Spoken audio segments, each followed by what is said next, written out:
আজকের ভিডিওতে একটি শক্তিশালী শত্রুর মুখ বন্ধ করার একটি কবচের কথা বলবো। আপনার পিছনে প্রচণ্ড শত্রু লেগেছে, কারণ ছড়াই আপনাকে মান সম্মান হানি করছে, কিছু বলতে গেলে আপনাকে লোক লাগিয়ে মারার চেষ্টা করছে, তাহলে আপনি এই কবচ পড়ুন। এই কবচ পড়লে যে কোনো ধরনের আপনার যে শত্রু, সেই শত্রুর মুখ বন্ধ হয়ে থাকবে। আপনি বাড়ি যাবার পথে কোনো কারণ ছাড়াই আপনাকে গালিগালাজ করছে, কিছু কথা বললে লাঠি দিয়ে মারতে আসছে, যদি এমনটি হয় তাহলে সেই শত্রুকে আপনি মুখ বন্ধ করে রাখতে পারবেন আজকের এই ক্রিয়ার দ্বারা। এটাকে স্তম্ভন ক্রিয়ার কবচ।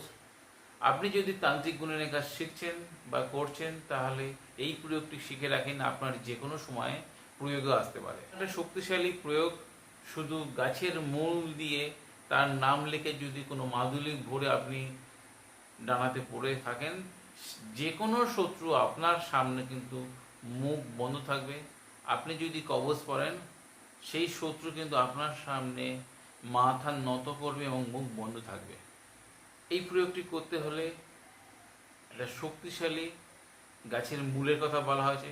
গাছটি চেনেন, কিন্তু বিশেষ দিনে সেই গাছের মূল জাগ্রত করে আপনি যদি তুলে মাদুলিতে বা কবজে ভরে যদি আপনি পড়েন, যে কোনো শত্রু আপনার সামনে কিন্তু নতগত হবে এবং আপনার বশতা স্বীকার করবে। রবিবার যুক্ত পুষ্যা নক্ষত্রে শ্বেত অপরাজিতা গাছের মূল আপনাদের জাগ্রত করে তুলে আনবেন। 3 দিন ঘরে পঞ্চোপচারে পূজা করে গঙ্গাজল দিয়ে ধুয়ে ভোজ পাতায় সেই শত্রুর নাম লিখতে পারেন, বা আমার সর্বশত্রু মুখ বন্ধ হোক, এই কথা লিখতে হবে। লিখে সেই ভোজ পাতার মধ্যে শ্বেত অপরাজিতা গাছের মূল দিয়ে লোহার মাদুলিতে ভরে আপনি ডান হাতে পড়ুন, আর যদি মহিলা হয় তাহলে বাম হাতে বা গলায় পড়ুন। সেই শত্রু যত বড়ই আপনার অহংকারী হোক না কেন, তার মুখ বন্ধ হবে। বিশ্বাস ভরে গুরুর স্মরণে কাজ করলে আপনাদের অবশ্যই উপকার পাবেন। আপনাদের এই ভিডিও কেমন লাগলো অবশ্যই কমেন্টে লিখবেন। আপনাদের যদি ভিডিও দ্বারা উপকারে আসে, আপনাদের বন্ধু বান্ধব বা সোশ্যাল মিডিয়ায় শেয়ার দিতে ভুলবেন না। আজ বন্ধুরা এই পর্যন্ত, দেখা হবে আগামী পর্বে। ততক্ষণ সবাই সুস্থ থাকুন, ভালো থাকুন। জয় মা তারা, জয় মা কামাখ্যা, জয় গুরু বামদেব। নমস্কার বন্ধুরা।